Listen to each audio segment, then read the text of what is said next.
wake up, wake up, wake up, wake up. It's the Flo Show No Filter. And y'all know what it's time to do.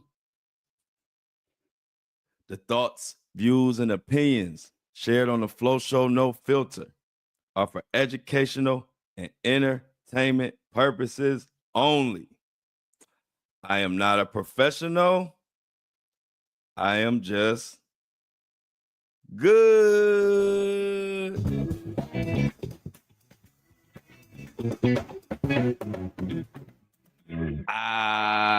Come on in. Back like we never left on this Thirsty Thursday, the Flo Show No Filter. Available on Apple and Spotify. Tell your friends to tell your friends. If you want to be live and see me work live in person, then join us on the Flo Show No Filter live at 7:30 a.m. every Monday through Friday. Come in with the chat with the breakfast crew, get you a Floppuccino, and sit back and relax and enjoy. We got a great group. Everybody that comes watch me live loves the chat.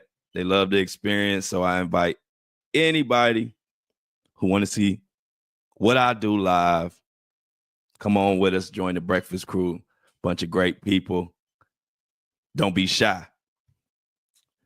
Y'all, I'm mad today. I don't know what's going on with this Tony, Buzbee, Jay-Z, fiasco, dumpster fire, whatever word you want to use. And then on top of that, Diddy mad. So we got to talk about why Diddy mad. Is some more corruption surrounding Diddy. Also, we got to decide, is Tony Buzbee finished or is he done? Because y'all know me, I call it right down the middle. And New York judges and a lot of the public is through with Tony Buzbee right now. It ain't looking good. We're going to talk about that. And a little more. You know, we got to give our subscriber and our shopper of the day some love. That'll be a little bit later in the show. But I think I'm going to start off today with Tony Buzbee's ass. No Diddy. It's looking bad, y'all. I've been digging. And it's not just Tony Buzbee, but it's a lot crumbling around him. And one thing that we've been talking about on this show is, you know, we believe the victims and we know how important it is to believe victims. But what we've been talking about is what we don't want is whether victims are lying or, you know, we know every last one of these stories ain't 100%. You know, some people, you know, it's the world we live in. Some people will use this opportunity to think they can get a free buck, and then it doesn't do anything but just take away from the many real victims we have out here. And they are muddying the waters so much that the actual real victims are beginning to get lost in this, which is why I can't wait for the real trial to start May 5th, because we've gotten to a point where we don't know what to believe. Everybody's saying this and saying that, and we hearing people on tape say one thing and then they say another, but then we don't know if it's AI, and then the tape ain't been authenticated. It's just a mess. But here on the Flo Show No Filter, you know, we're going to weed through that mess. Before I get to that, let me just shout y'all out real quick, everybody who supports this podcast. Let me give y'all some great news. You know, I always tell you I had no vision of starting a podcast or even doing a podcast. It was just my fans and supporters kept saying I need to do one.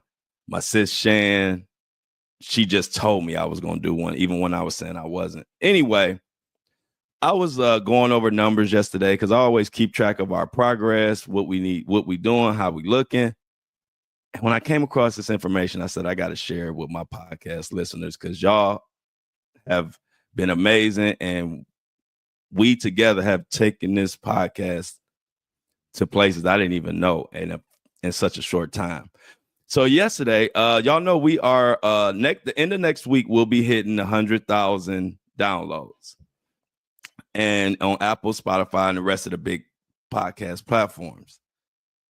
Do y'all know that since podcasts came around, only 5% of all podcasts, old podcasts, new podcasts, we talking all podcasts, only 5% of all podcasts reach 100,000 downloads in their entire lifetime of a podcast.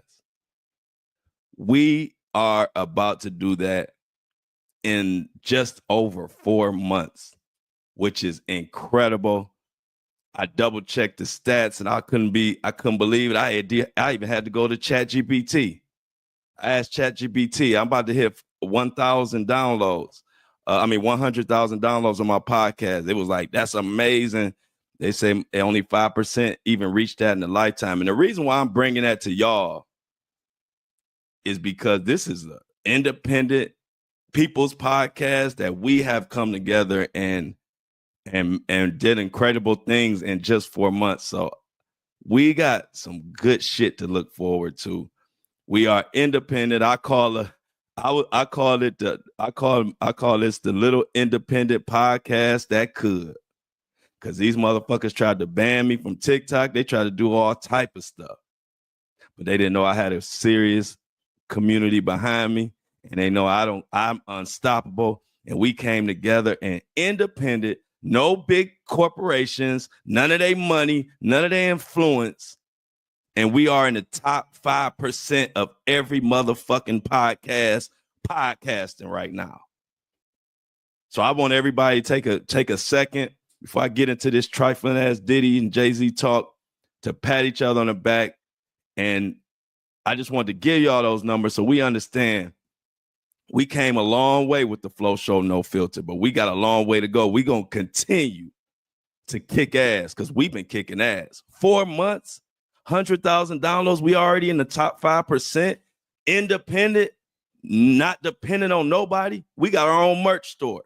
We got our own everything. And I told y'all, I already was starting this subscription and beginning to be self-sufficient already before the TikTok banned me. But once TikTok banned me, it really showed me the only way you could be a real truth teller is you got to have your own platform and you got to be subscription-based. Your community going to have to support you. And you got to come up with your merch store and do things so you can be independent, so you can continue to get on this microphone and bring people the truth. And I don't have to mention, we still 5 stars on Apple and Spotify. 5-star ratings at over 100 episodes and 100,000 downloads, and we still got a 5-star rating with my opinionated ass. Because it's people that disagree with stuff I say, and they want to just give me 1 star just to hate. And despite all that, we had 5 stars. So I just had to take a second. I don't give y'all the numbers because I don't want to bore y'all with y'all shit because y'all come here for the news and my views, and I know that. So, but I just thought y'all have been so amazing. Y'all are so much a part of this podcast that I gotta let y'all know we independent and we in the top 5% already. We go to the 3%, top 1% before you know it. So let's just keep going. And I got another situation when we get into the subscribers later on. Don't let me forget to tell you about the mullet story. And remind me in the chat, the mullet story. So let's get in to this today. Congratulations to y'all. Let's clap it up for making this independent truth-telling podcast. This podcast ain't kissing nobody's ass. No elite, no corporation, no nothing. And we can't be stopped. So let's keep it going. Tell your friends to subscribe. Tell your friends about the podcast. And let's continue to push and continue to be the little independent podcast that could. Because we mighty out here, y'all. So what do we got going on with this with this Jay-Z and Tony Buzbee mess? Let's get into it. I'm going to just start off with a little clip, and then we're going to go into it from there. But it's just a crazy, crazy situation, y'all. It's like the only ones who lose in this is the real victims. they're the ones that lose in this situation, because when the big time people get into a pissing contest, which is what Tony Buzbee and Jay-Z situation has turned into, not only this alleged victim who dismissed her case, not just her, but all the other victims who are out here trying to get justice, situations that we have come to see, it's just getting ugly, and I don't like it. And I don't like it. Definitely there? But you had no part in it, or you just... He was there. He was just there, but he didn't have anything to do with any sexual acts towards you. It was strictly, yeah. But Jay-Z was you saying he was definitely there? But you had no part in it, or you just... He was there. He was just there, but he didn't have anything to do with any sexual acts towards you. It was strictly, yeah. But Jay-Z was you saying he was definitely... Have you on tape denying that Jay-Z assaulted you? Is that true? No. I don't. I've never said that. Okay. Did they also say that you told them, and they have it on tape, that I, Tony Buzbee, told you to like came up with this plan and told you to say that Jay-Z assaulted you so you would get more money? They have you on tape. I'm sure most of you have heard those clips. The first clip was allegedly the woman who claimed she was 13 years old and was sexually assaulted by Jay-Z and Diddy after a VMA after party or something like that. And on the tape, she can be heard saying that Jay-Z was there, but he didn't do anything to me. And then in the very next clip, this same person is on the phone with Tony Buzbee, saying that she wasn't pushed to do it, or she didn't tell anybody that Tony Buzbee made her put Jay-Z in it, which is what she was saying on the previous clip. It's just then got way out of control, and I don't like it. I'm trying to figure out. Well, let's go into the article first before I talk my shit, because I got some shit to say. But let's break down the article so we all know what the hell is really going on. So I'm gonna use the New York Post to shed some light on this story, and then I'm gonna tell you what I think as we go. You know my style. So New York Post, this article is titled "Jay-Z Grape Accuser Heard in Recording Saying He Never Assaulted Her," according to report. Now, the woman who accused Jay-Z of raping her when she was 13 was caught on an audio recording, apparently admitting that the decades-old attack never happened and that her lawyer pushed her, and her lawyer being Tony Buzbee, pushed her to slap the rapper with the lawsuit. Now, before I continue, one thing that I'm asking, and a lot of people are asking, is, well, I don't know if I see a lot of people asking this, but this is what I'm asking. How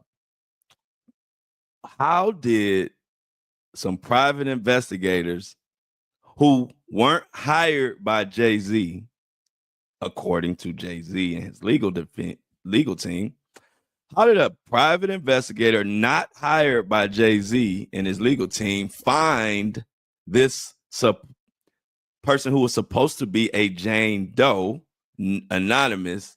How did they find her, corner her, get a confession, and get it back to Jay-Z without having no connection to Jay-Z? That's just, isn't it great how someone or a private investigators will just work for you and give you what you need without you even hiring them? That's the type of questions that go through my mind when I see this stuff. So I'm gonna just keep continuing. Like I said, let's get through this. So the woman's suit, originally filed in Manhattan federal court, was quietly withdrawn by her attorney last month after she alleged the hip-hop legend assaulted her with Sean Diddy Combs at a New York VMAs after party in the year 2000.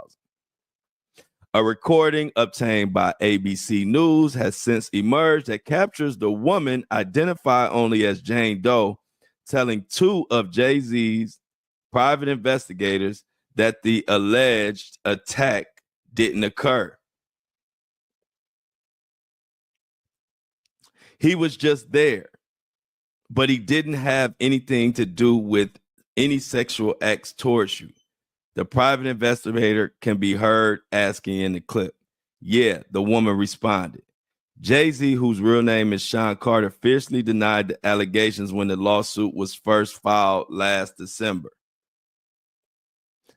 And as you can tell, now Jay-Z is aligning himself more with the private investigators. Now, you see how the media plays tricks, or how the media is played. Because if you remember, go back, Jay-Z, they were saying they had nothing to do with the private investigators and this and that. Pay attention to the words. Elsewhere in the recording, Jane Doe claimed her lawyer, Tony Buzbee, allegedly pressured her to file a lawsuit against the hip-hop mogul, Jay-Z. He was the one that pushed me to go forward with Jay-Z. The woman in the recording is her saying. Buzbee did, is what one of the investigators asked, and she replied, yeah. Buzbee is repping a lot of cases you already know for Sean Diddy Combs, and this is having some effect on those, and we're going to get into that in a second. As far as the suggestion that I pushed Jane Doe to bring a case against Jay-Z, that is a blatant lie that is directly contrary to all the documentary evidence, he said in a statement. But Jay-Z's attorney, Alex Spiro, said the apparent recording speaks for itself. She says in no uncertain terms, Mr. Carter did not do this. It's effectively a lie, and the only reason Mr. Carter is even involved in this is because she was pushed to involve him. She says she dropped the lawsuit because she feared intimidation and retaliation from the rapper and his fans.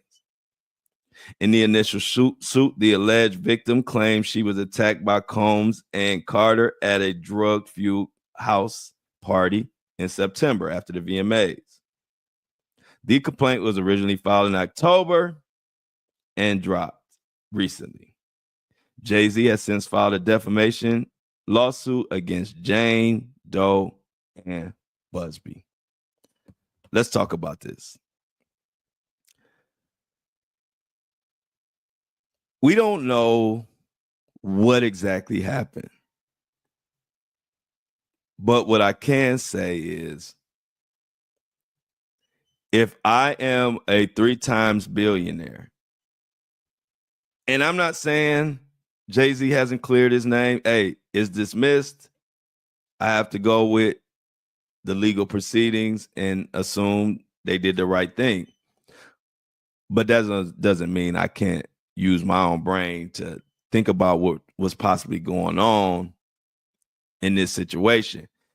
Because if I think about it, if I'm a 3 times billionaire and my reputation is, I got conspiracies that I had something to do with this death or that death, and altercations where I was stabbing people, which is all public record. And then I have private investigators going into some small town, cornering some woman because I didn't hear any man. I didn't hear any man on her side in any recording, like she had any backup. So in my mind, I'm visualizing a woman in some small town that has investigators surrounding her. I mean, just being honest, how can we take that as a confession that wasn't pushed, be it by money? That confession could have been pushed. It could have been pushed by intimidation, threat of violence, or just the presence and making somebody say whatever they need to say to get y'all the hell up out of my house. Y'all hear the dog barking going crazy in the background. I'm sure that's her dog. Like I said, I didn't hear any men speaking on her behalf or just any presence of any backup to her. So aside from Jay-Z, because he's already been cleared. So I'm not really going to go in on Jay-Z right now because it's not really fair. He's been cleared as far as this. We're keeping our eyes open, but I'm just dealing with this situation at hand, period. I'm not the type of person that's going to just say, because I heard her say that on tape, that just is what it is. I think she may have issues.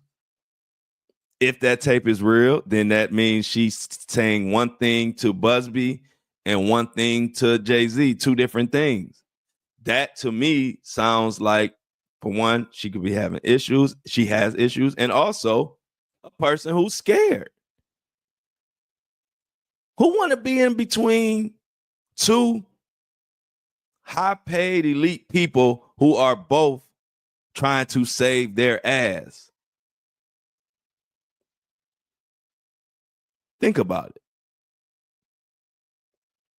So I'm not saying this to shit on Jay-Z, to shit on, that to say, okay, now he's been cleared and we're still on him, because hey, I have to go with what the legal people came up with. I mean, other than that, we just on here just talking and speculating all day. We're not gonna do that.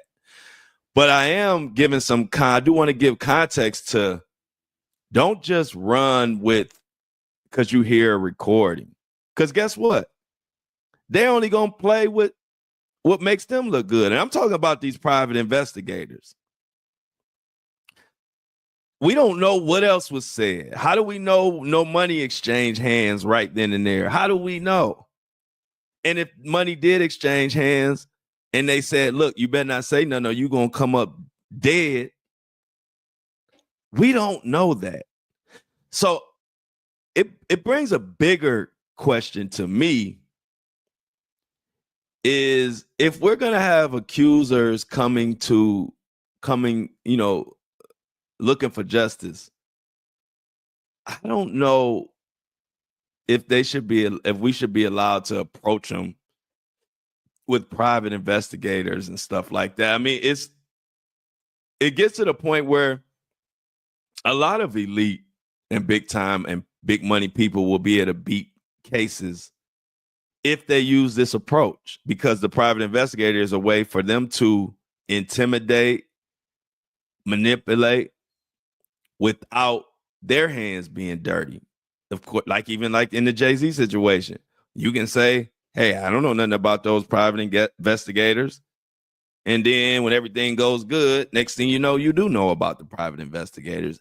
And so I use me, for example. If I had a problem and somebody was saying something, I could pay a private investigator to harass the shit out of them, scare them. You don't know what they're doing, but all they got is a 10-second, 15-second, 20, 30-second clip of the person saying, hey, I didn't do that. He never was there. I made it all up. Boom. Tape over. Now the whole world like, oh, see? But it ain't that easy. See, it's not a person listening in this chat, including this person on the microphone, that hasn't been in a position where we said what the hell we needed to say to get up out of that position. It ain't a person listening to this podcast that ain't did that.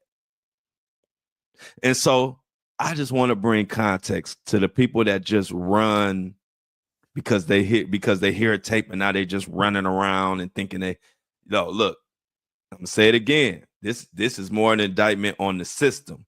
I'm not even coming for Jay-Z on this particular episode because it's bigger than Jay-Z. This could be a blueprint going forward. So if we have victims who already scared as hell to come out and say something, because most of the accusers are powerful, the people they're accusing is powerful.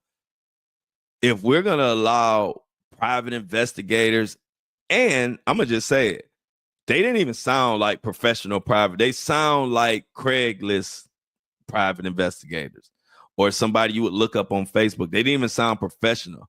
The man or the woman private investigator. They sound cheap. And when you got people who I've been around the block, they'll do anything for money. This ain't no big time, high profile private investigators that we heard about that has a name. These private investigators didn't have shit to lose. If you know who they are, or if you knew anything about them, let me know, because I had never heard of these private investigators. So they didn't have nothing to lose. So right now I'm talking about the private investigators in the system that allow this shit to go on, because I'm sure I'm not the only one that knows that you can be intimidated and what we heard on that tape could be manipulated. So now you got the whole world taking a dump on this girl now, when it really should just be Tony Buzbee and Jay-Z going back and forth and going at it. So I say all that to, now that I'm talking about the system and what's going on with Tony Buzbee, now there is a stain and a stench on all of the cases, lawsuits that he's got going on in New York now. And you know, us, the main objective and agenda is to get justice for the real victims, which we have a case for May 5th that Diddy is. That's what we're waiting for. And that's where our focus really is. A lot of this outside of the criminal aspect of it is doing nothing but getting in the way and making the water murky. And it's getting on my motherfucking nerves. I'm going to be honest with you.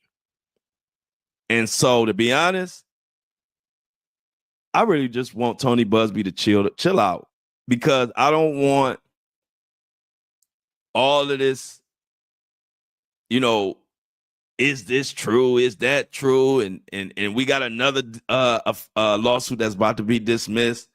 And I don't want it to take away from the actual real victims who actually have a criminal situation going on. Because to me, that's what I do this for. I'm for the real victims. And if they having their day in court, let them have their day in court. Let the accuser and the accusee have a day of and the accused have a day in court, and let's see how it plays out. But all of this private investigators running up on some woman in Alabama or wherever she's at, and then Tony Buzbee going back and forth and filing shit. And now, you know, I'm just calling it right down the middle. Like I always tell you, if I don't perform well on my job, I got to hear about it. This is my job. I don't know what Tony Buzbee doing. If I was just to guess, I think he kind of had so many lawsuits going on. He kind of was not all the way prepared for this one and just took it from whatever that other law firm that he worked with. And now he's got himself in a mess. They have just said for another lawsuit, he needs to file this lawsuit in New York. He needs to file to show that he is able to, you know, that he's able to do cases in New York. And I'm going to tell you about that. The judge said not only does he have to file the correct paperwork, but the judge is also saying that he has to explain why he didn't file the correct paperwork in the first place. And so it's getting to the point where it's like, Tony Buzbee, we got a real case going on. And I'm not going to say that you fucking up all the way, but I am going to say I want less of Tony Buzbee in them lawsuits as far as giving it too much attention at this point. We almost at the real case. And this is just getting in the way at this point. It's just getting in the way. You got judges telling coming down on Tony Buzbee, saying that, hey, we need to correct paperwork, and also we want to know why you didn't file the correct paperwork. At this point, everybody's coming down on Tony Buzbee.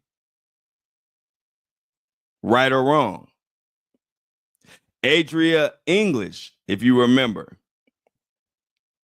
Adria English, her case looks like it's getting dismissed and lawyers are leaving her. You know, she had a case against Diddy. Let me refresh you on who Adria English is.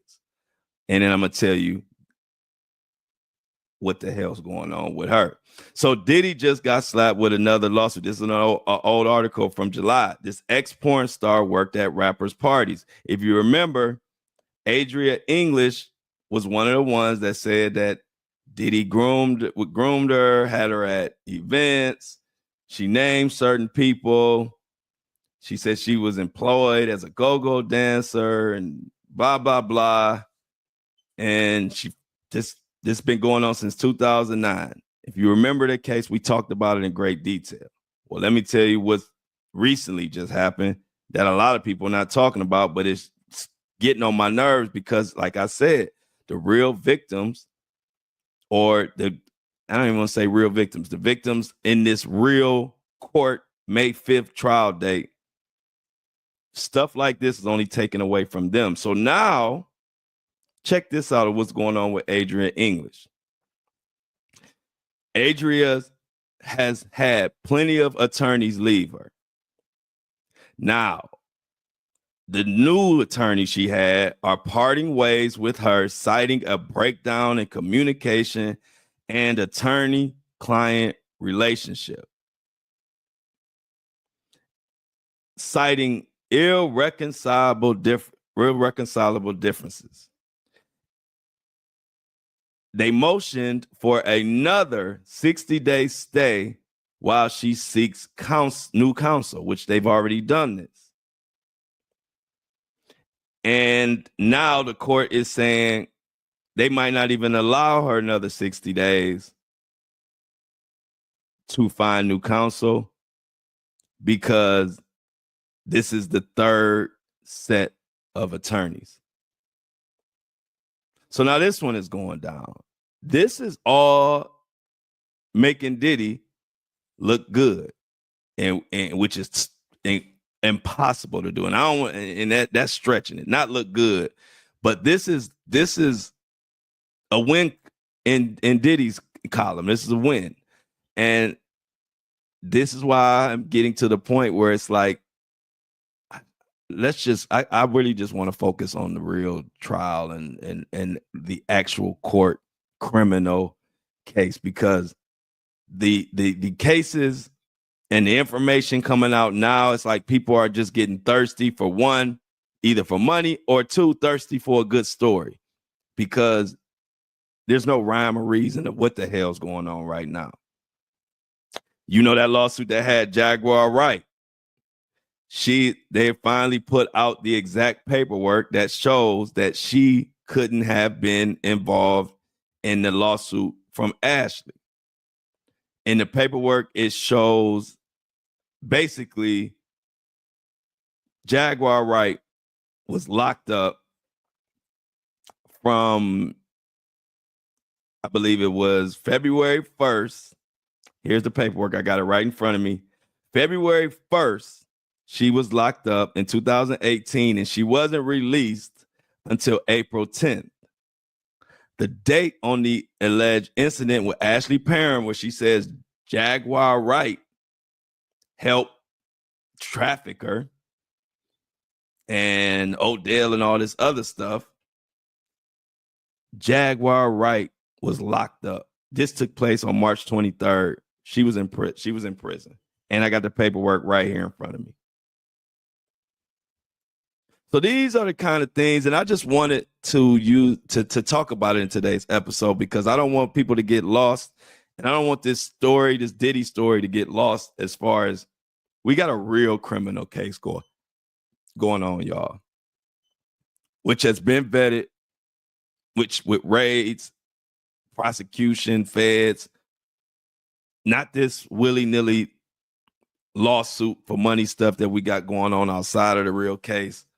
But me and a lot of my listeners, we've been saying it before it even got to this point where it's just turned into Pure chaos. And that's just sad for, like I say, the victims. And so I'm going to always speak up and speak on shit that a lot of people are not going to speak on because they're scared to say it. I'll say it. It's turned into a circus and it's hurting the real victims. And it needs to stop. It's embarrassing to watch a lot of our higher ups and a lot of people in power. It's embarrassing to watch how this is how it's carrying on. And I don't like it. I don't like it at all. It's with Diddy, you have so much corruption surrounding him. We got another, and this is taken away from all these fake stories or fake information. And when I say fake, I'm talking about on either side. I don't know what the hell to believe at this point. But then you see stories like this sneak up under the radar because we so focused on all these crazy stories and Tony Buzbee and private investigators and recordings, and I ain't never seen nothing like it. But I bet y'all missed this story. This is another example of the corruption that Diddy is surrounded by with his legal team. Y'all know birds of a feather flock wherever. Y'all know I'm always going to tear up a saying and make it mine. Birds of a feather flock wherever. And right now they flocking in the Diddy camp. So check this out. This comes from the Los Angeles Times. Jewelry designer accuses LA celebrity attorney in fraud lawsuit over unpaid fees. This is LA attorney Mark Garagos, who is known for representing Lyle and Eric Menendez and also Diddy. And his son is currently on Diddy's legal team, allegedly, is what they're saying. So check this out. This from LA Times. Just more example of the corruption that surrounds Diddy. And I think one of Diddy's attorneys gonna get locked up before this case is over with. But that's just me. Let's check this out. So when the jewelry company Alex and Ani sought to redefine its product line in 2023, executive turned to a designer, Pamela Love. Along with her own brand, Love worked with J. Crew, Topshop, and other ones. She was a creative director that charged about $21,000 per month. Now, Love has taken Alex and Annie's owners to court, saying the company is selling her designs and owes her as much as $6 million in royalties and other costs, along with more than $200,000 in unpaid fees. In a lawsuit filed Wednesday in New York, Love and her attorneys are seeking to collect the unpaid money while also alleging that the jewelry brand's owners, including a company held by LA celebrity attorney Mark Garagos, engaged in a shell game. And I put shell game in quotes, which is an orchestrated, collusive foreclosure to dodge paying Love and other creditors. I can't make this shit up. The suit names the jewelry company's two owners, the Bathing Club, which alleges is controlled by Garagos, and LC and A&A Holdings, which alleges is controlled by Linda Leah through private equity funds. So they got an elaborate scheme going on. Diddy's one of Diddy's former attorneys, but Garagos' son is currently working with Diddy. A lot of people didn't know that. And so as you just look, they said this jewelry company was struggling and they took full advantage of them, took their money, merchandise, owed the poor person $200,000, and then dissolved the company in whatever loophole they could think of. And now this person is broke, needing a helping hand. And Garagos and the rest of the team are laughing to the bank. The suit that they filed alleges that the foreclosure was part of a sham to defraud creditors and did not disrupt business operations. See, one thing about Diddy and his legal team, and you already seen it, they think they slick. Even if you think back, remember when the legal team was trying to get Diddy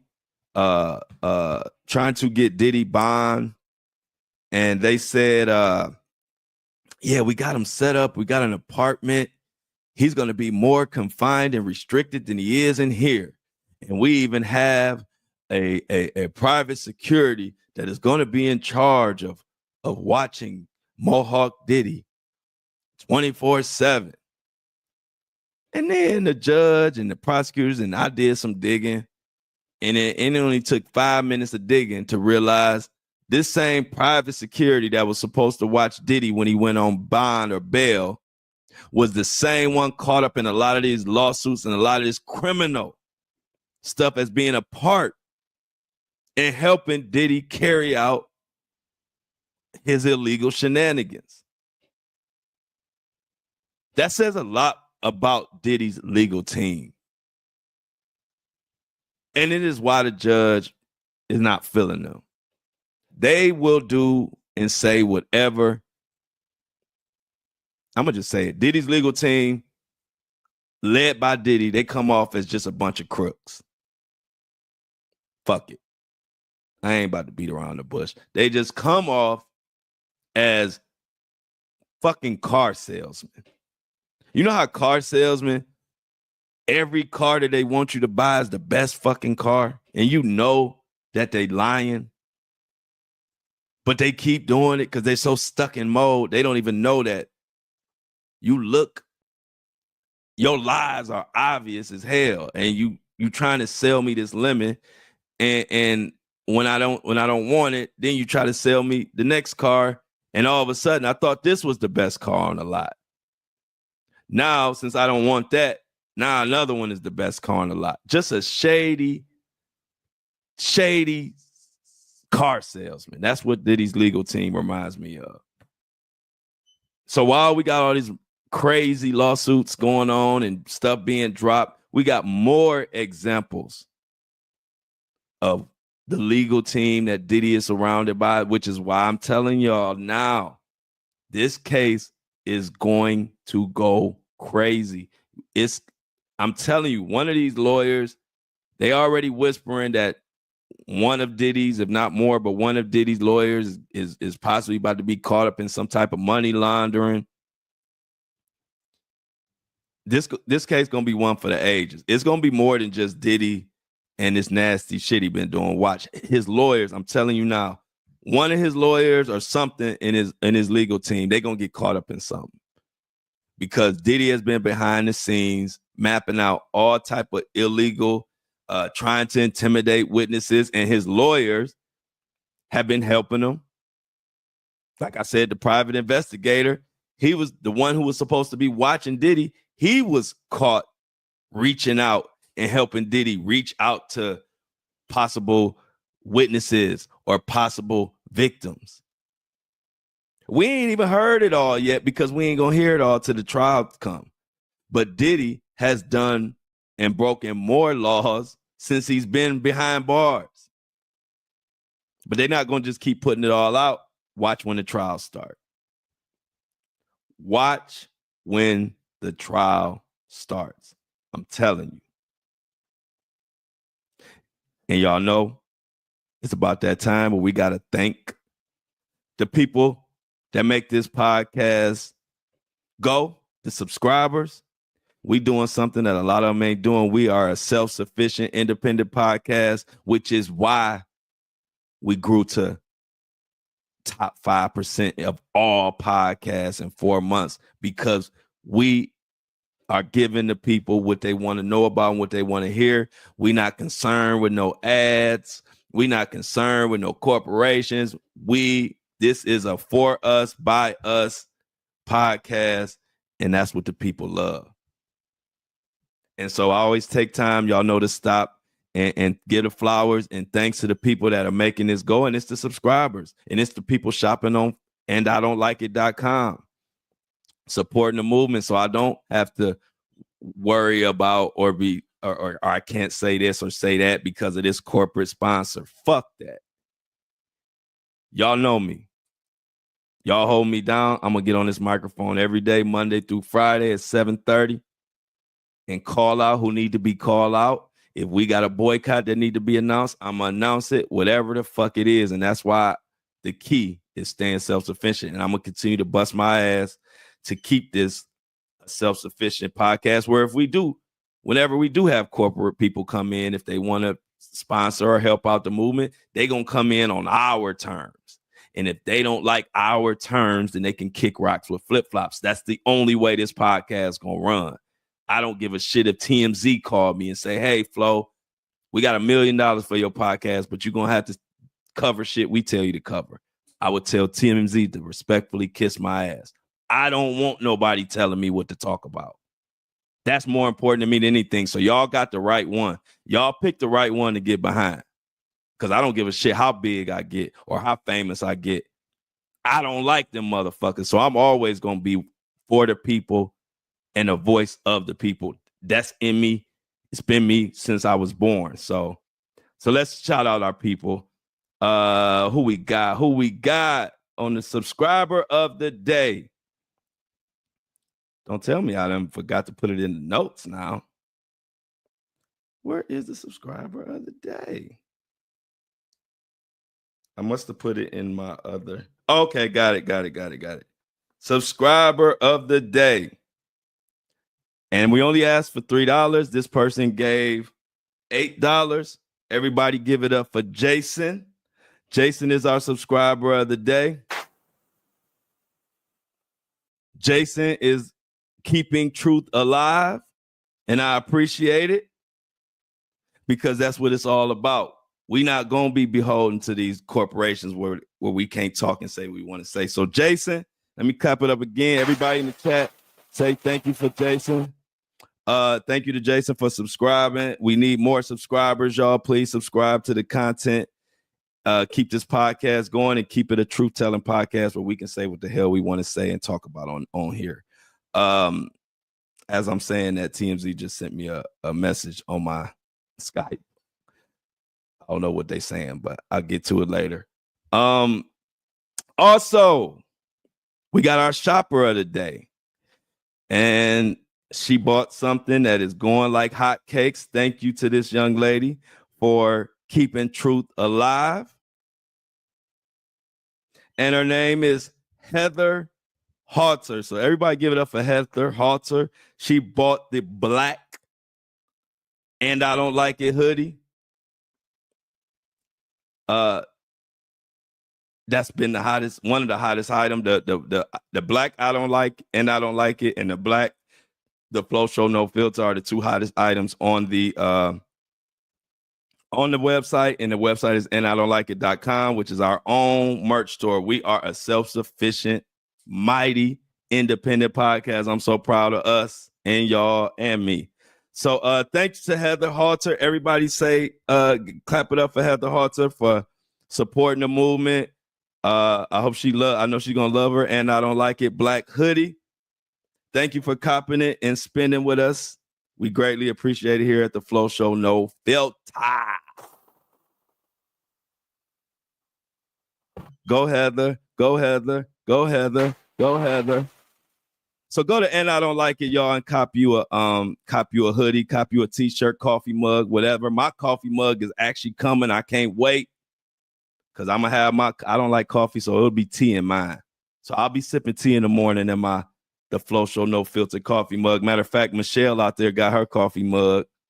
So I don't know about everybody else, but me and Michelle gonna have our coffee mugs, and every morning we're gonna say a cheers. We're gonna say a cheers to the camera and get started. But y'all, I appreciate all of that. But I got a little more news to talk about before we get out of here. But before I even get to that, I got one more. This has become almost like a little dedication episode to y'all. I want to keep y'all in the loop as this thing is growing. We are making history.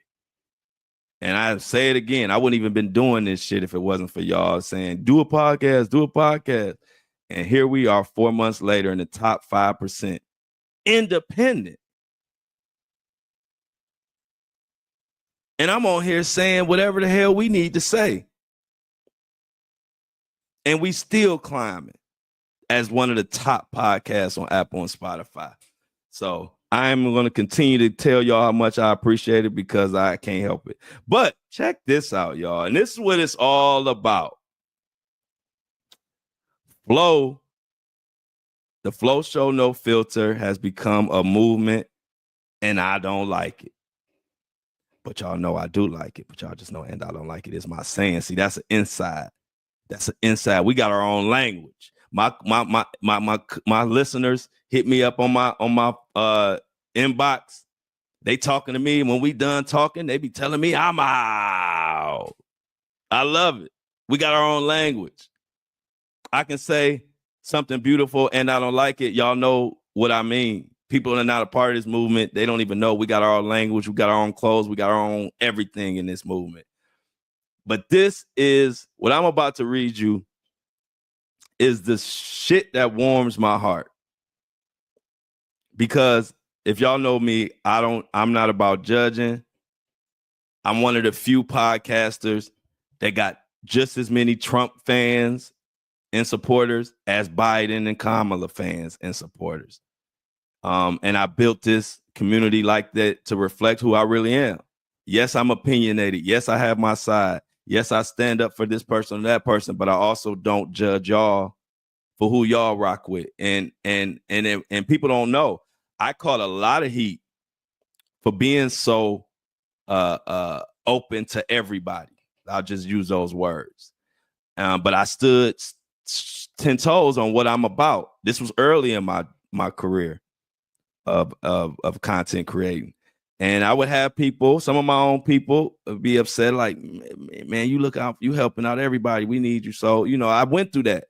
But I continued to do what I was doing and continued to be a voice for everybody. And eventually everybody caught up with me. And even the people who didn't understand at first, now they understand. We are more powerful as a unit working together. I don't want to alienate nobody. Yeah, I stand for what I stand for. I talk shit about what I need to talk shit about, but that don't have nothing to do with us. So, like I said, I'm one of the few podcasts that I have everybody. I got Trump people. I got Kamala people. I got every single type of person you could think of. And so what I'm about to read you, man, I had to take it to my best friend, let him read it. Check this out, y'all. Now, this will tell you how far this Flo Show No Filter movement has came and how far it's going and who it's impacting. Because it's not just impacting Black people. It's not just impacting white people. It's not just impacting Latinos. It's not just impacting Republicans or Democrats or none of that. We are impacting the world. Every color, creed, every country taps into this. Check this out, y'all. Listener sent me this message, said, hey, Flo, big fan with a big ask coming your way. What is this ask? Check this out, y'all, and tell me this ain't beautiful. I'm going to enter my 3-year-old in the mullet championship this year and have to come up with a name. And Flo Show is very fitting. I wanted your blessing. I didn't register him yet, so I don't know how, but I'll make sure to I'll make sure to shout you out in his bio. But wait, there's more. If yes, is there a chance of you making a mini Flo Show or and I don't like it shirt or patch or pin so we can go full send? !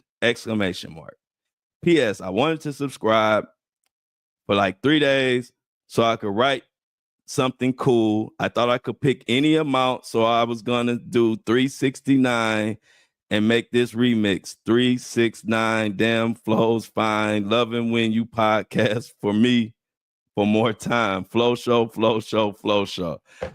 I love it. Now I don't know nothing about a mullet. I didn't know they had mullet competition, but it warms my heart. Not only does that a parent wants to put Flo Show on their 3-year-old, because we all know how we feel about our kids. Don't nothing mean more than us to us than our kids. And for this 3-year-old that's gonna win the mullet competition. Look, I don't even know about mullet, but if you rocking with me, we gonna win. I'm gonna make sure everybody vote for him or whatever we gotta do. But if you would have told me when I started this podcast that I would have 3-year-olds in mullet competitions wearing the Flo Show No Filter and repping it, I would have said, yeah, right. And so I just wanted to share that with y'all to let y'all know I don't just be up here talking shit. When I tell you this movement is touching everybody, that's exactly what it's doing. And that's the best part about it all. I promise you that we're going to continue to win. So, of course, I gave this person my blessing. And as a matter of fact, because of this person, I'm going to get with Shan. And we're going to have to get the little bitty tykes. We're going to have to get the little Flo Show No Filter line going now. We got 3-year-olds out here representing now. That's want the truth. 3-year-olds want the truth. And the mommies and daddies as well. So y'all, I just thought that was beautiful. I had to share that with y'all. If he win, now don't hold me to this because I don't know nothing about mothers. If he win, I might have to come to the show with a mullet the next day. Now, if a mullet is something crazy in here that I can't do, then I can't do it. But if he wins this competition, rocking the Flo Show, I will come on this video the next day with a mullet. So that's my deal. So yeah, y'all, hey, shout out to this 3-year-old that's about to win the mullet competition in the honor of Flo Show No Filter. Y'all, Diddy is in court tomorrow. I will tell you what the hell happens. It will probably be afterwards, but I'm gonna have to pop in and give you a little. If anything crazy happens, I'll have to pop in and give you a little extra after tomorrow's episode. So stay tuned, and let's just keep our eyes and let's keep our focus on the real victims, the real cases, and the real justice that we trying to attack. Let's not get caught up in all this. They starting to just muddy and muddy the waters. Let's not get caught up in that because that ain't what we about on the Flo Show No Filter.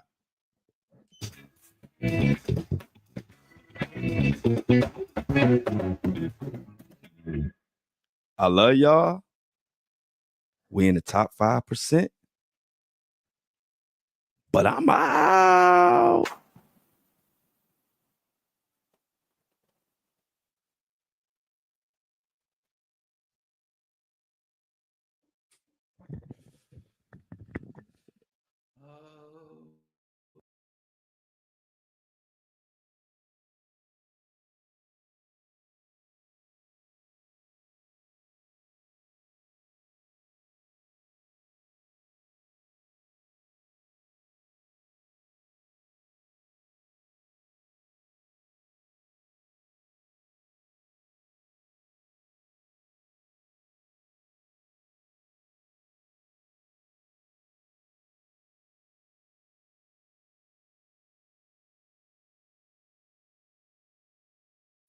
Let's get Apple and Spotify loaded up right quick.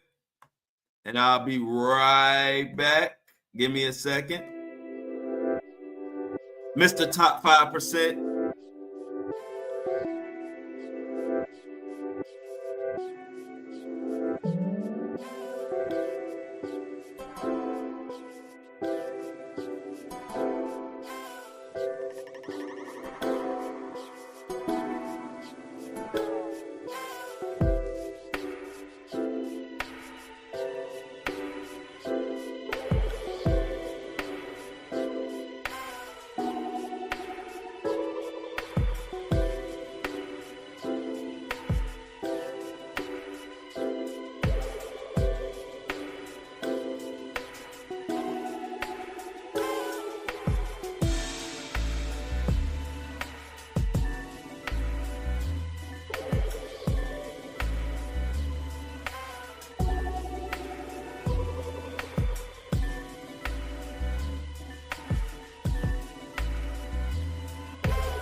All right, y'all. We get Buzzsprout is loading.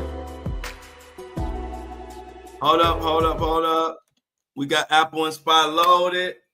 Breakfast crew, what's up? Thank you for all the ones. Grand Rising, appreciate it, y'all. All right, let's get caught up, y'all. This is so much good news. We kicking. Oh, y'all can't hear me? Can y'all hear me now?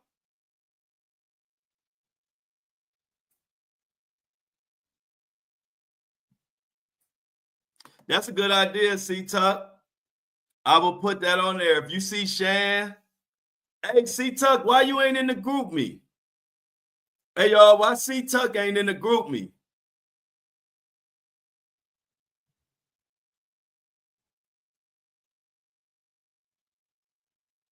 Can you hear me?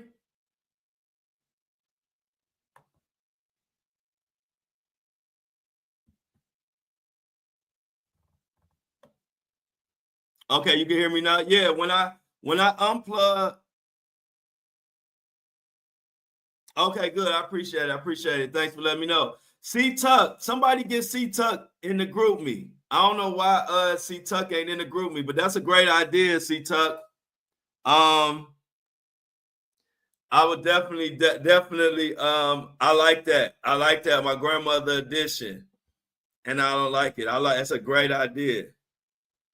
C-Tuck, you got to be in the group me. The group me is all of the breakfast crew, the Filter Live, the Flo Show No Filter Live.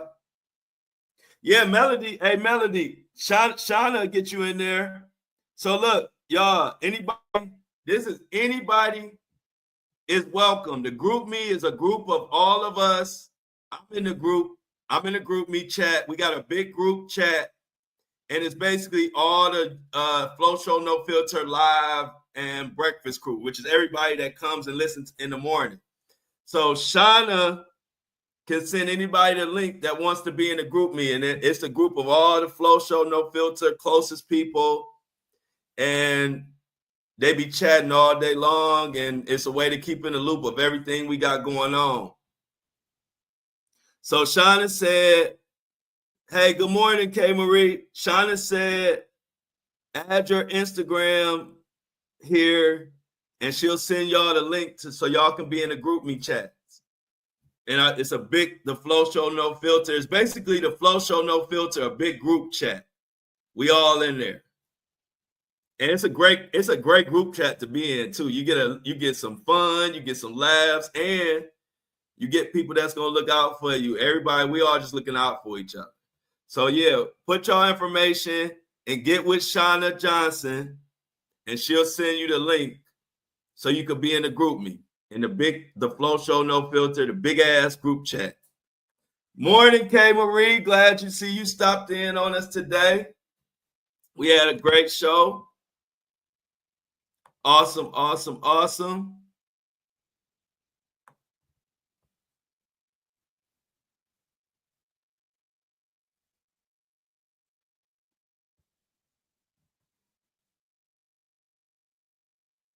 Yes. We got a lot going on. Yeah, C-Tuck. So yeah, C-Tuck and Shauna, make sure y'all get C-Tuck in the group me. And whoever else, get Melody in there too. Melody needs to be in the group. Melody needs to be in the group me too. So Melody, get with Shauna Johnson. Melody, somehow y'all connect and get the link. So we can have everybody who wants to be in the big Flo Show group chat. You are more than welcome. What's up, Kobe? Kobe, Juan Shinobi, you see my Cavs still kicking ass.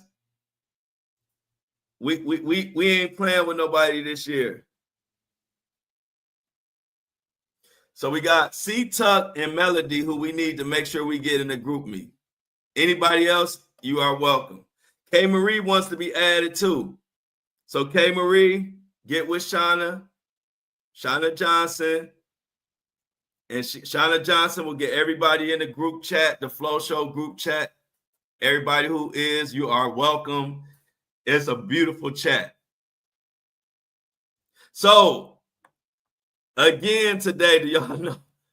Y'all know I forgot to announce the tour again today. Yeah, I saw that. I forgot to announce the tour today again.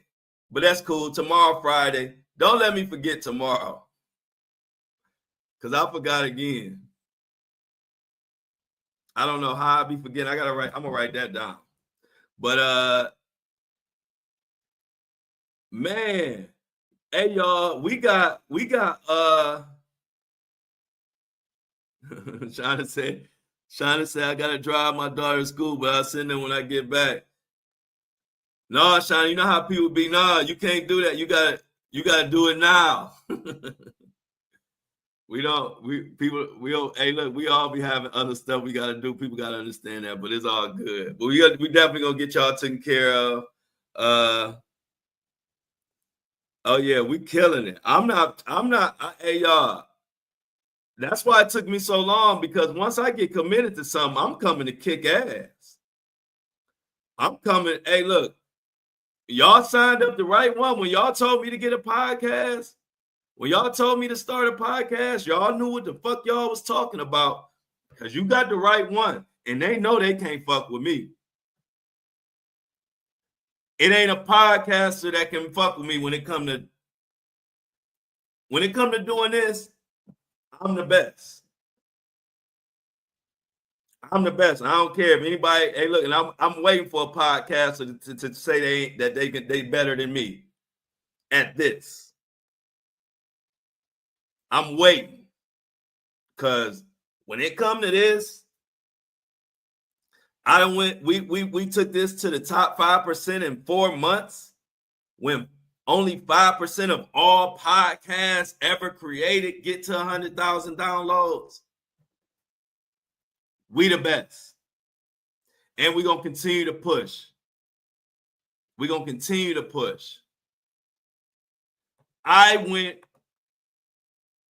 I say I'm talking about us. We took this to top 5%. No interviews yet. No famous cosigns. None of that. I ain't even put a shirt on.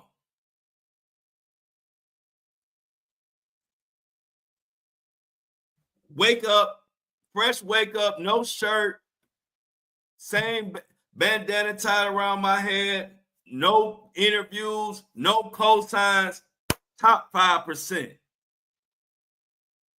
We did that. So that's why we got to lock in on the Flo Show No Filter and push even harder now. We got to push even harder now. We got to be the biggest independent podcast. If not, we one of them for sure. I ain't had an interview. It just been me and y'all. So when I say we don't need nobody, I ain't just talking shit. We don't need nobody. We got everything we need right here. So we're going to continue to push. Y'all got one that ain't playing. What's up, Michelle? Shout out, Michelle. What's up, Jennifer? Oh, yeah. And I don't like it. It's the perfect. And I don't like it. Two things. The Flo Show No Filter and I don't like it are the two things that push this movement over the top that they can't fuck with. See, I'm one of the only podcasters. What's up, Michelle? I'm one of the only podcasters who you don't even have to say my name. You don't even have to show my picture. All you have to say is, and I don't like it. And motherfuckers know exactly who you talking about. That's powerful. That's a movement. That's a movement. And I don't like it is a movement. You tell me another podcaster or YouTuber that got a catchphrase. They don't got one. That's why they scared of me. They see, like Kendrick said, you can fake all kind of numbers, but you can't fake the influence. And we're gonna continue to influence. We're gonna continue to push.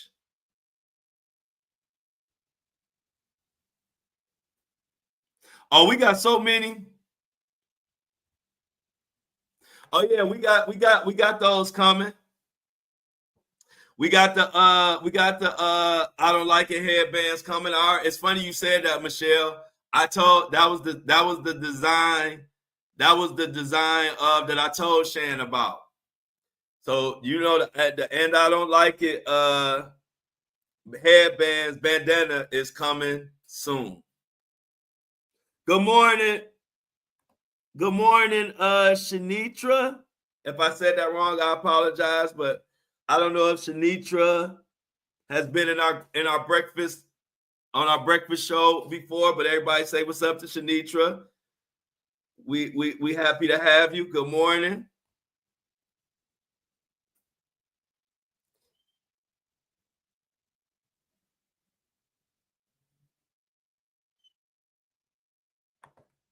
Yeah, I got the I'm out. I got the I am not a professional. I am just good. I got that hoodie and t-shirt coming. We got a lot of stuff coming. But you know, our stuff exclusive. We drop certain stuff. We put our time and I want to make sure our merch is exclusive and nice. And every item makes a statement. So my merch, I be looking at other people's merch. I'm like, I wouldn't wear that.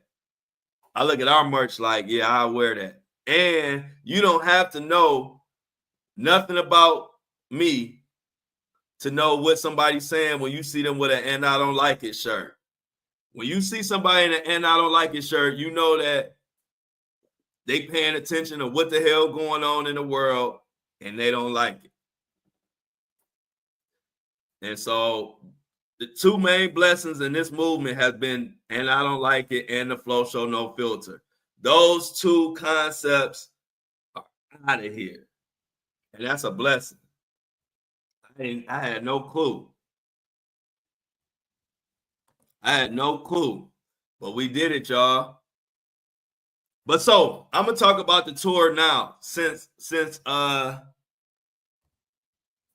didn't talk about on the first show. So we still need venues. I'm still looking at venues for Detroit. So please send venues to the group me. But the crazy part is, I'm actually going to do a date in Sydney, Australia.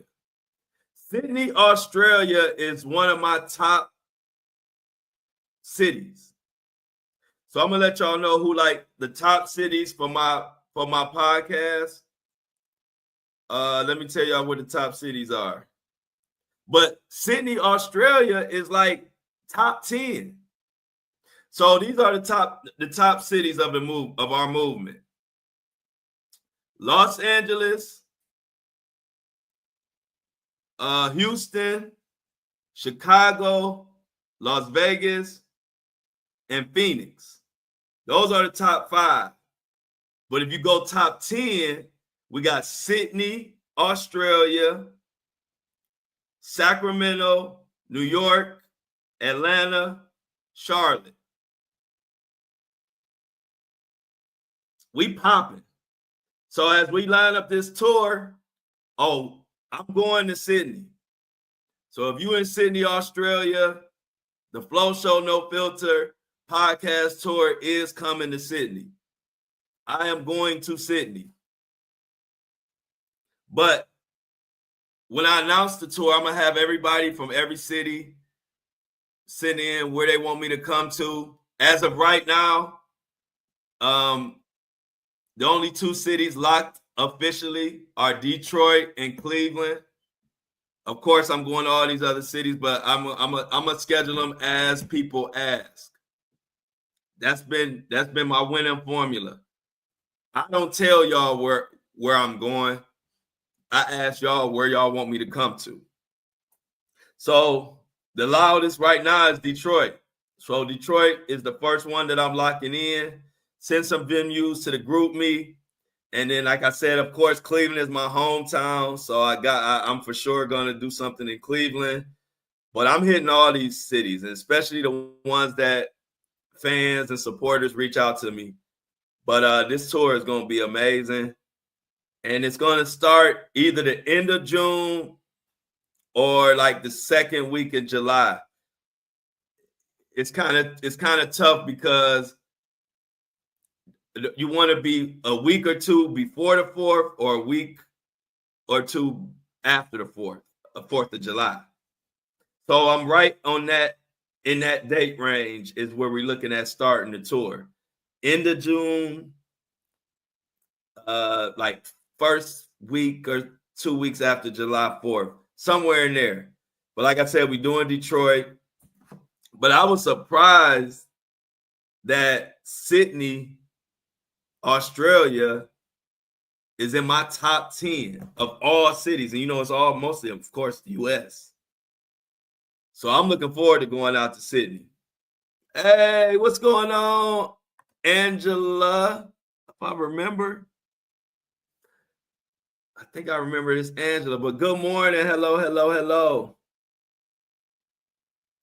Oh yeah. Check it out. Yeah, that's my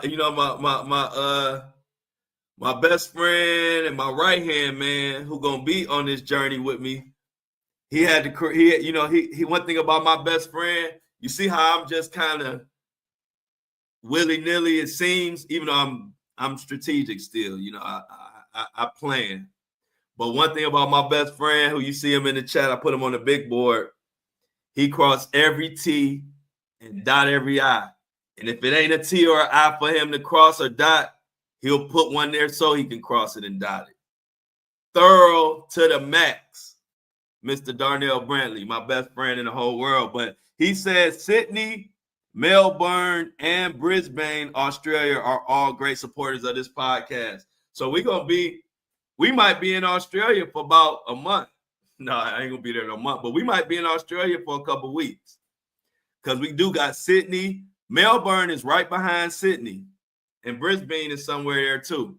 So we got Detroit, Sydney, Melbourne, and Brisbane, or whatever, however you pronounce it. Of course, we're going to do Cleveland. I definitely want to do Atlanta. I want to do Charlotte. I want to do Houston. I want to do Dallas. These are some of my favorite cities that either I haven't been to or that I've been to and I loved it. So I want to do Dallas for sure. Dallas is high up on the list. But this tour is going to be amazing.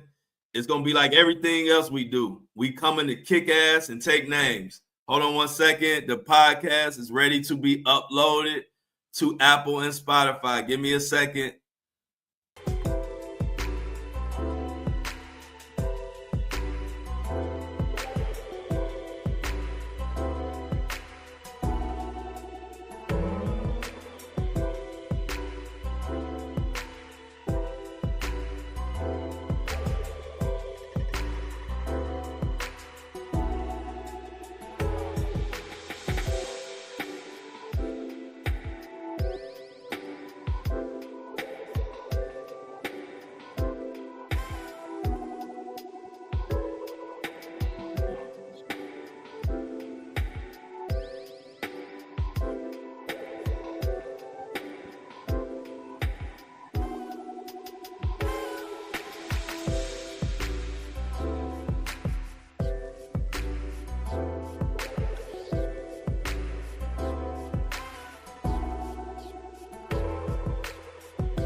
Apple and Spotify is all set and ready to go. They all loaded.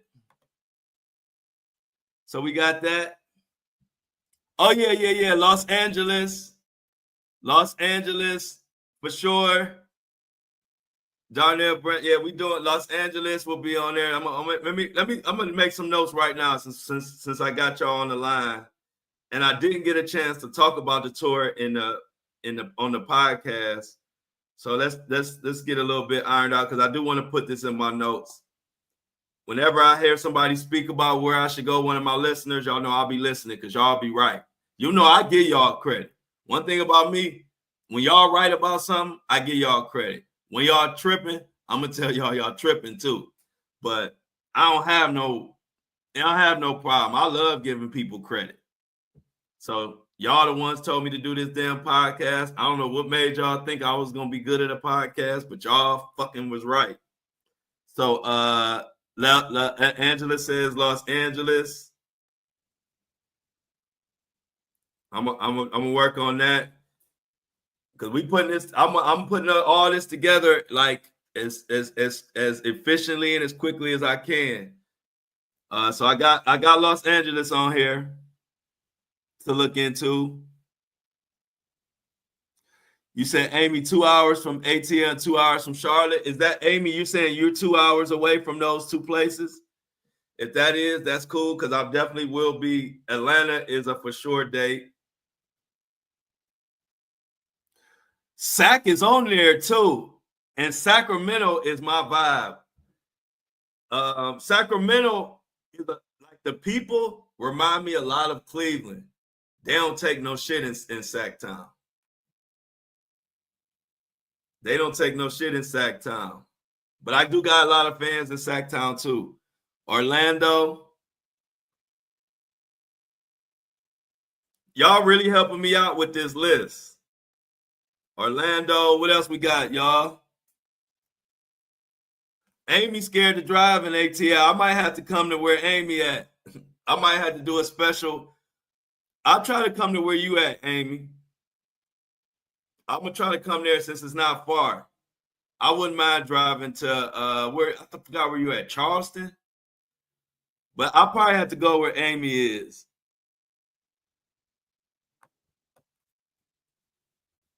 No, we gonna come to where you at. We coming where you at, Amy. Oh, everybody say what's up to Belinda. Good morning, Belinda. Glad you could joining us on the breakfast. Being part of the breakfast crew. I don't know if you breakfast crew. I don't know if you've been here before, but if I missed you, I apologize. If this is your first time, hello, good morning. Everybody in the chat, tell Belinda good morning and tell her to and welcome her to the breakfast show. We here every day, 7:30, Monday through Friday, 7:30 a.m. Eastern Standard Time. Any other cities so far? I got, before I close this notes, I got Los Angeles, Atlanta, Sacramento, Orlando. Any cities I need to look into, y'all that y'all didn't say, let me know now. Like I said, I will bring it back up tomorrow on the actual podcast. I forgot today, but I'm going to write. Matter of fact, I'm about to do that right now. I'm about to write this while I'm at my computer. Talk about tour, you idiot. Second day in a row, I done forgot. Getting old. You know, you get old, you be having something in your memory, thinking ain't going nowhere, and 2 minutes later, you done completely forgot about that shit until the next week. Okay, who we got? Green. Oh, you in Greenville, Amy? Okay. So you saying Greenville, Amy? Be clear, don't have me in Greenville and you ain't there, Amy. Amy, don't send me to Greenville and you ain't even there. Des Moines? Okay, I gotta look at Des Moines. Put Des Moines in the notes. Me and Darnell gonna go over all this at some point.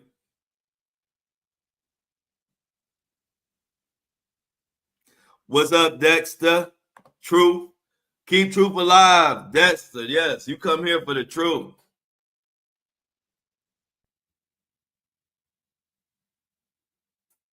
Got you. Okay, I got you, Amy. That makes sense. So I got Des Moines. Thanks for y'all helping me out with the cities. I'm making sure that I didn't miss anybody. Oh, did she? Somebody said Michelle found the perfect spot, the griot. Oh, yeah, I actually do like that spot. I am actually gonna reach out to them. I'm gonna reach out to them probably Monday, but it is a nice spot. I looked at it. I looked it up. Nice vibe, nice and intimate. The only thing, if Michelle could find out, I see that they open on Fridays and Saturdays. I'm like wondering if like on their off days, can I rent it out, or can I do something there on like a Friday night? I gotta see what how they operate, because if they already like have stuff on Friday, like if they have a Friday night and Saturday night club night or whatever they do already, I got to see how I could fit in there, because I would like to do a Friday. I would like to do a Friday night. I'm not stuck on that, but I would like to do a Friday or a Saturday night. So I got to call them and see how they set up. But I do like that spot. I looked it up. I like it. It's exactly what I'm looking for. Intimate, nice crowd.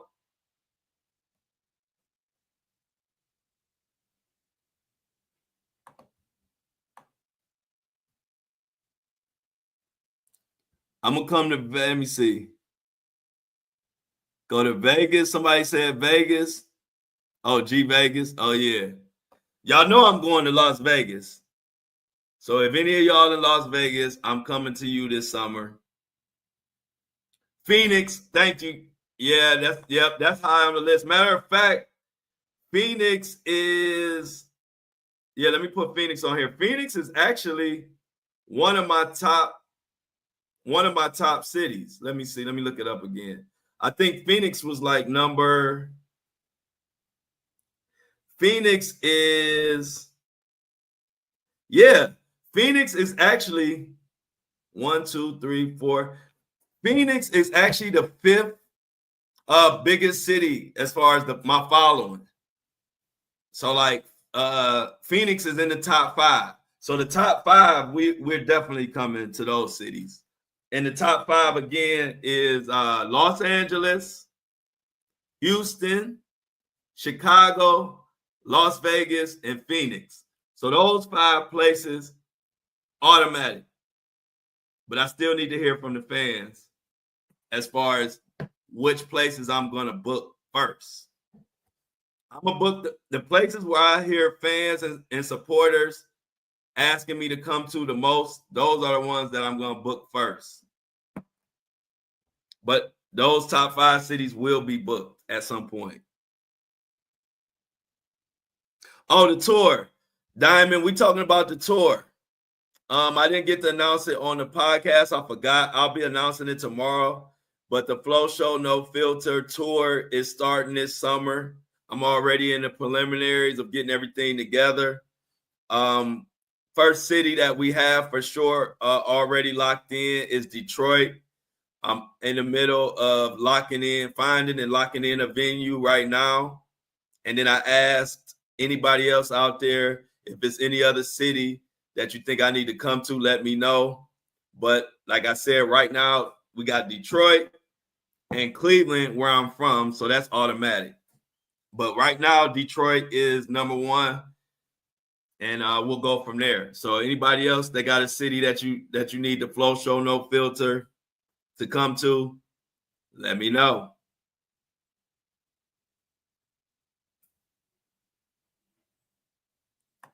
So look like Diamond gonna be ready for the tour. Yeah, so name wherever you at, name it right now so I can put it on the list of cities that we need to go to. I forgot to tell y'all it's Thirsty Thursday. I got my water. Every Thursday, I remind everybody to drink their water. Because I got mine. Yeah, we're gonna have some fun on this tour. I'm looking forward to it. My best friend gonna be on the tour with me, so we're gonna have a blast.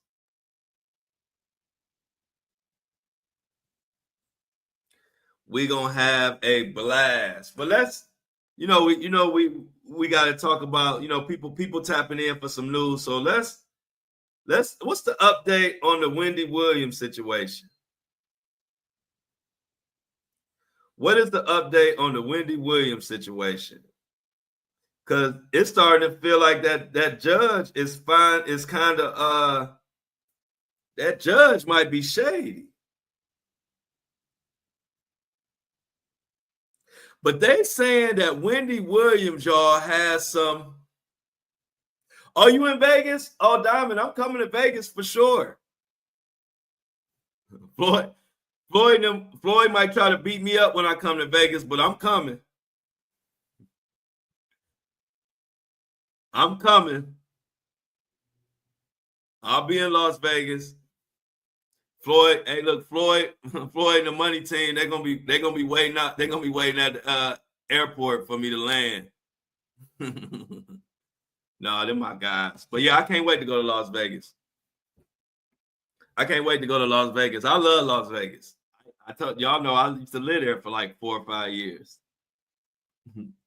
Yeah, Amy got it. Amy got the security, y'all. So I'll be good in Vegas. We sure can.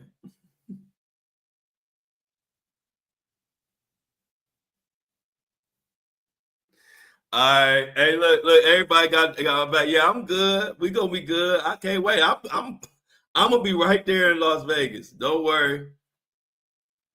I'm gonna be there. I gotta go to New York. All my Diddy people gonna be mad when I go to New York, but I'm coming to New York. I'm going everywhere I need to go. This is a blessing.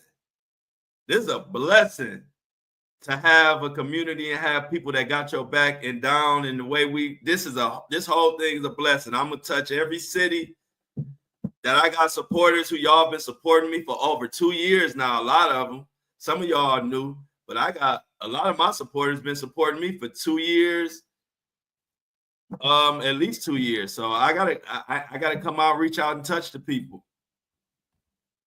Yeah, I'm thinking so too, Dexter. I think the judge and the Wendy Williams gonna have to side with her now, because as you can see, they say, what did they just say? They just said something about. They said Wendy Williams has been deemed mentally competent after passing a psychiatric evaluation, meaning she no longer requires conservatorship or guardianship. Yeah, leave her alone. But I heard that she got some tapes and some information about Hollywood, and that got a lot to do with this. That's just speculation. I haven't really been able to dig into it to like really get behind the real story, but just what I'm seeing, there are some bloggers saying that Wendy Williams has some information, recordings or whatever that Hollywood don't want out, and that's why they fucking with her. Like I said, this is just speculation. This is what I'm hearing. I ain't had a chance to dig in yet, which I am going to probably dig in. I'll probably have some time this weekend to kind of dig into what's really going on with Wendy Williams and why they fucking with her. But that's what I'm hearing. I'm hearing she got some info.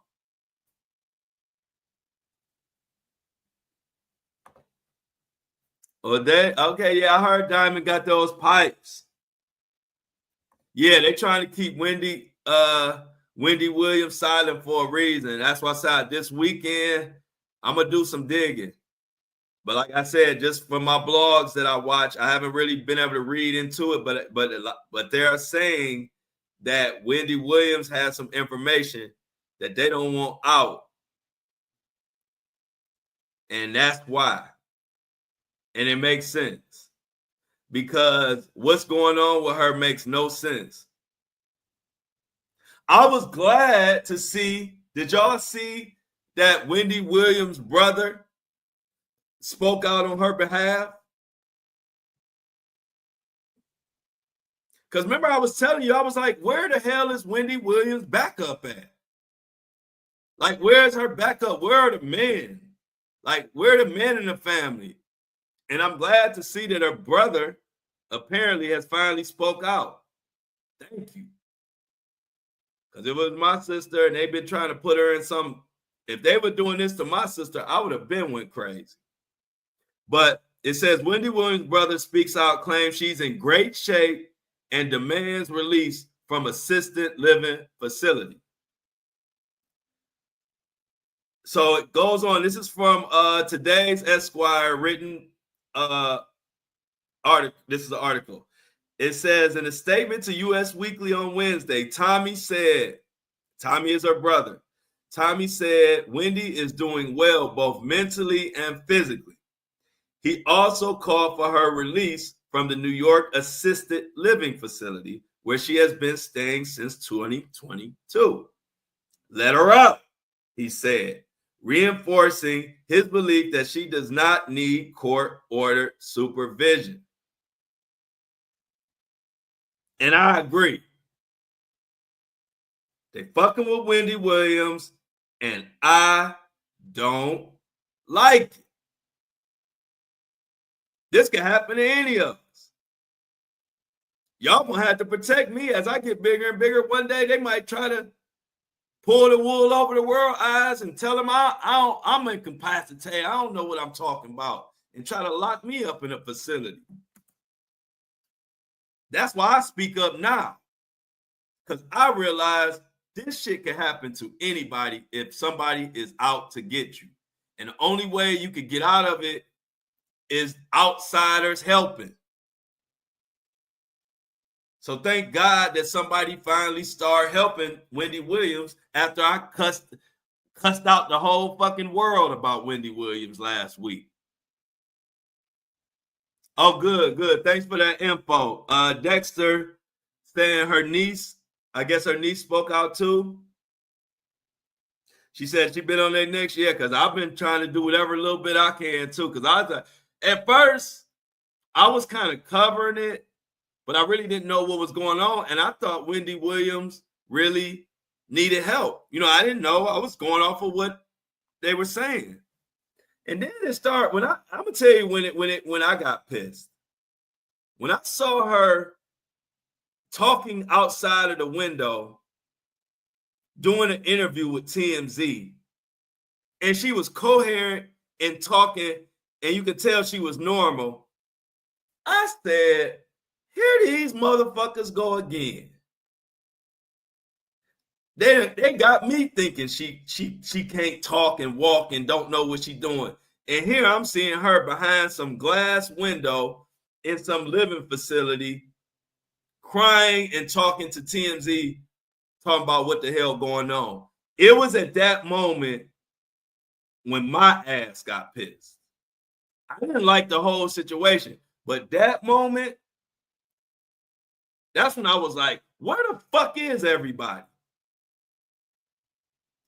Like, where the fuck is everybody at this point? Like, I'm done with all that. Like, where is her brothers, her father, her cousins? Shit, we all got crazy cousins. Where they at? Because I don't know if y'all seen them, but I got crazy cousins. And the minute the world tried some of it, if they tried any of this mess on me, I got crazy cousins that's gonna crash out. If you might have seen them on my Facebook sometimes in the comments or Instagram, because they be just anybody mess with me, they gonna fight. They gonna go back and forth with every troll they come across. My cousins is crazy. So I was like, where's Wendy Williams' crazy cousins at? That we always, we all got crazy cousins that we can call when we need them. I'm like, somebody needs to say something. So I'm just happy that they getting some type of handle on this thing. This shit is crazy. Exactly. I was like, where was her crazy cousins? Like, we all got crazy cousins that will crash out in a minute. See, Amy know. Amy know everybody. So that's why I was saying, I'm like, damn, ain't nobody got Wendy Williams back. Exactly. Oh, it'll be a crazy red flag if they was to unalive Wendy Williams. And so, like you said, they trying to keep her quiet. I even saw an article where the judge told Wendy Williams that she mad because she been speaking out. I'm like, where they do that at? How the judge gonna tell her that she gotta shut up? So y'all go from saying that she can't talk, like she got dementia and she got all this stuff where she can't communicate, but now y'all trying to tell her to stop communicating. I thought y'all said she couldn't communicate. Now she communicating so damn good, y'all ass is panicking. So now the person that y'all said wasn't making sense, was sick, and couldn't take care of herself, now she's so coherent and putting everybody's feet to the fire. Now y'all trying to get her to shut up. This shit is foul. This is foul.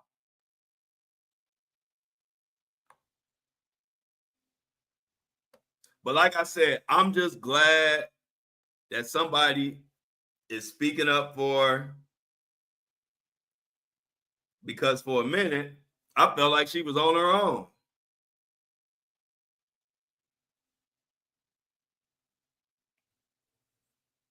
So check this out. Check this out.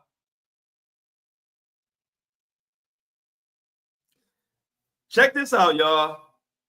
And I'm going to leave y'all with this. Did y'all know that one of the judges, Judge Lisa, who appointed Sabrina Morrissey as Wendy's guardian, did y'all know that she was previously investigated for allegedly taking bribes from guardianship lawyers? I'm going to read that again. Judge Lisa, who appointed Sabrina as Wendy's guardian, was previously investigated for taking bribes from guardianship lawyers. Oh, I know y'all ain't heard that nowhere, because you ain't going to hear it nowhere. Unless you're listening to the Flo Show No Filter, you're going to hear it. I'm about to dive into it. This overtime. I'm putting in overtime today. Questions. This is from The Root, written by Kaylin Womack. Questions surround judge who assigned Wendy Williams her random guardian. Oh, this shit stink.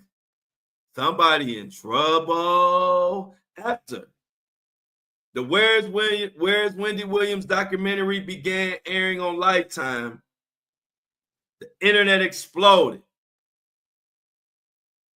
And when the internet exploded, we start digging. And then we come to find out, after an insane battle with Wendy Williams' family and children over who should control her funds, New York Supreme Court Judge Lisa appointed someone outside of the family. The fuck? How you gonna appoint someone outside the family? One would think the chaos will come to a close, but no. A resurfacing article from ABC named that shady judge as one of the Manhattan judges with a suspicious link between campaign donations and guardianship rulings in favor of lawyers.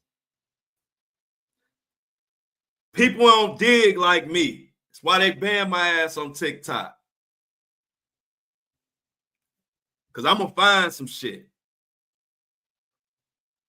Manhattan judge Lisa received $5,720 in campaign donations from 2019 to 2022 from 20 guardianship lawyers.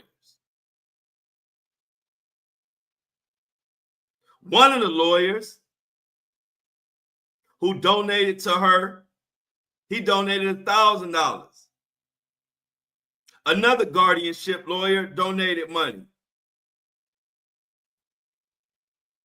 And they claimed that the donations wasn't a conflict of interest. And I don't like it. How is it not going to be a conflict of interest if I'm taking money from guardianship people and then I'm giving outsiders guardianship of somebody who we know is okay?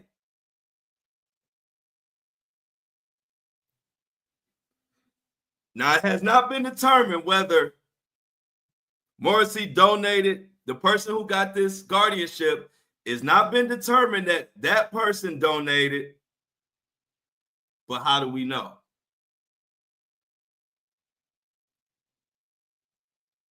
We don't even know what their relationship is. What relationship is this guardian with Wendy Williams?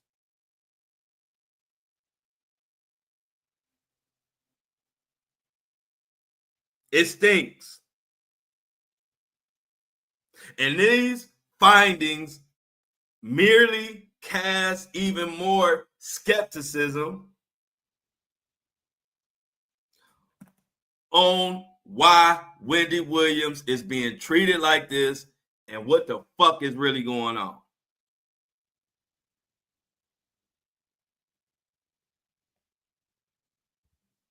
See how we cooking now. We cooking now. And then the Guardian, now this is according to Dexter's Desi, the Guardian was from the bank.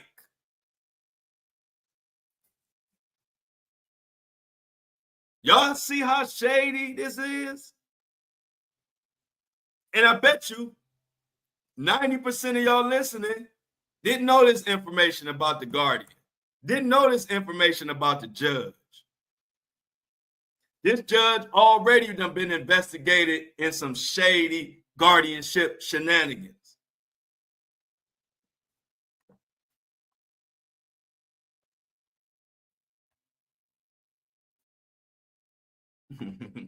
Look at Shauna just plainly said Wendy hates her.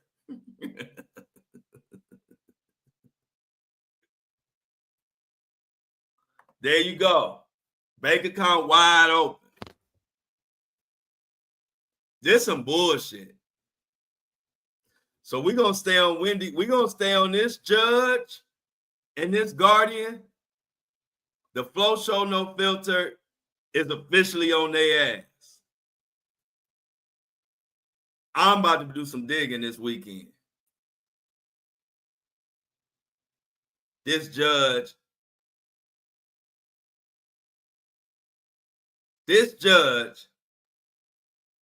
has already been investigated over guardianship hanky-panky.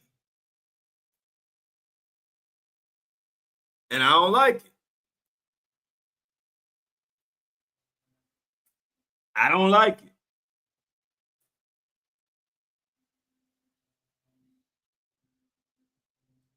The amazing part is that just lets you know how much they think we dumb. They think that they can pull anything and we ain't gonna see through it.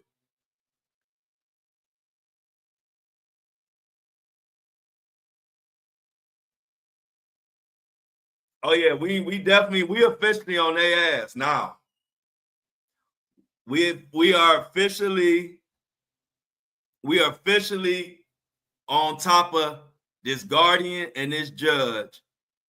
And I want to find out everything they got going on and everything they done did. I want to freaking know.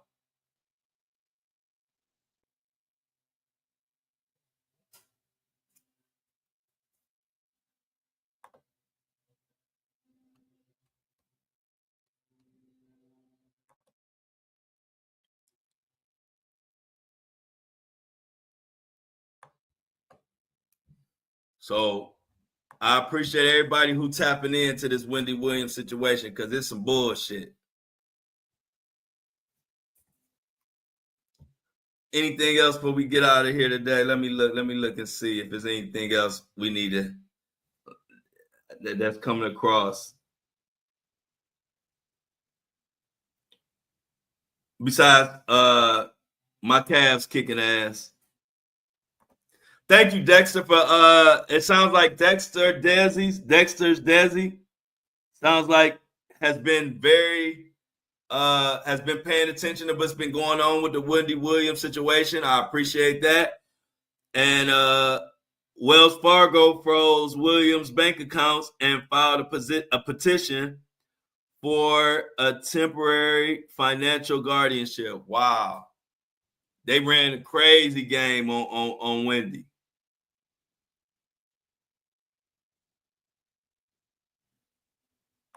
And according to Dexter Desi, she said Keystone Law posted it on their actual page. Appreciate you for that information. Hey, Dexter Desi, they got a mini me. Dexter Desi filling in for mini me on keeping us up to date on the news. Shout out to Dexter Desi for that. We appreciate it for sure. Because I haven't been able to dive as deep into the Wendy Williams situation as I would like to. But I'm officially pissed off. It sure did start from the bank. I agree. The bank saw all that money. That bank saw all that money Wendy Williams had. And they came up with this scheme. They came up with this scam.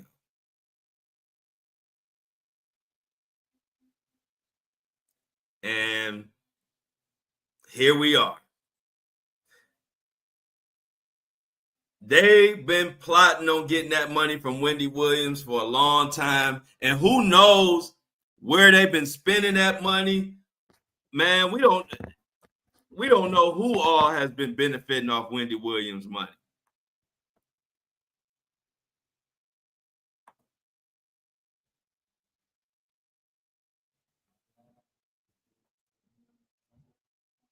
Wendy is being punished by the music industry and they are trying to bankrupt her. Yes.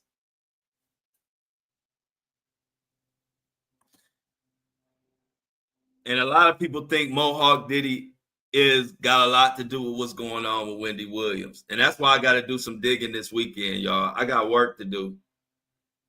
Because this shit stinks. This stinks.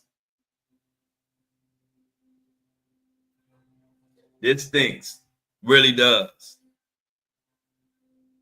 So we gonna definitely continue to pay attention to what the hell going on with our girl Wendy Williams.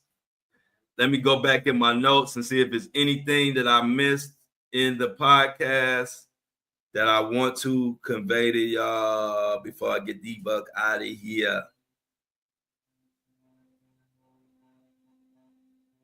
Oh, I told you about Jaguar. Oh, I got everything. The only thing I forgot was to announce the tour. So I did pretty good today. Now, what is this where they talking about this same shady judge is pissed off because Wendy Williams is talking to the media? Did y'all hear that? This is the last thing we're going to talk about before I get out of here. That shady judge is mad because Wendy Williams is talking to media. What you mad for? Are you mad because she exposing y'all bullshit? That's another article that I saw that pissed me off. I'm like, what type of judge? In other words, this judge is sounding guilty of something. Because I'm trying to figure out, why would you be so mad? Why would you be so mad at Wendy Williams talking to the media if y'all ain't doing nothing wrong? She is a media personality. What the fuck you mean? How could you be mad? That's like being mad at me for talking to the media, I am in the media.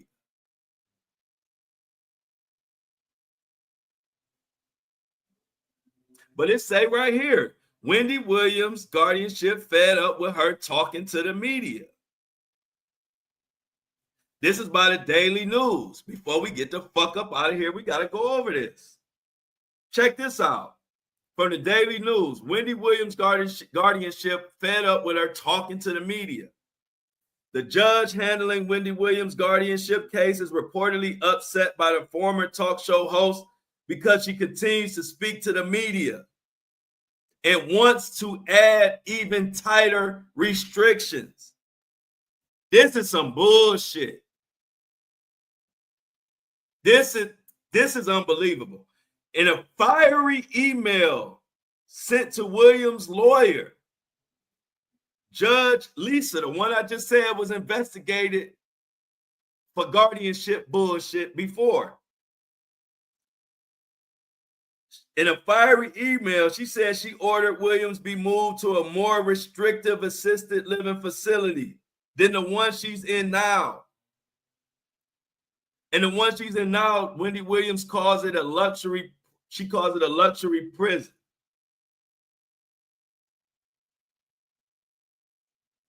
I have always contended that Wendy will be given the independence she can handle. I question how well she has handled the independence she has been given. Y'all, I hate this judge. I don't even use that word, hate. I hate this judge. This is crazy.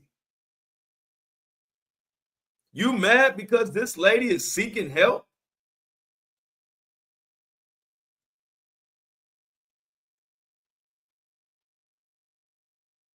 Wow. She says, I am not cognitively impaired, but I feel like I'm in prison. The system is broken. The system that I am in. The system has falsified a lot. This has been 3 years and I'm caught in the middle of the system. This sad, y'all. And this judge don't need to be no fucking judge. I'm about to get out of here, y'all. Let's get them outs in the comments. And we about to attack this Wendy Williams. I'm going to do some more digging and some more looking. But this is crazy. So let's get the outs. Let's get the outs in the comment section. Please make sure you subscribe to my YouTube. Subscribe to my YouTube channel, please, before you get up out of here. Subscribe, like it, share. Look up the podcast on Apple and Spotify, the Flo Show No Filter, top 5% podcast right now. We will be hitting 100,000 downloads next week. We're going to have a celebration. We're going to celebrate when we hit 100,000. I'm looking forward to it. Much love to everybody. Okay, we got a panel tonight. I didn't know. So I didn't know it was locked in. So what is, oh yeah, Thursday night, like I told you.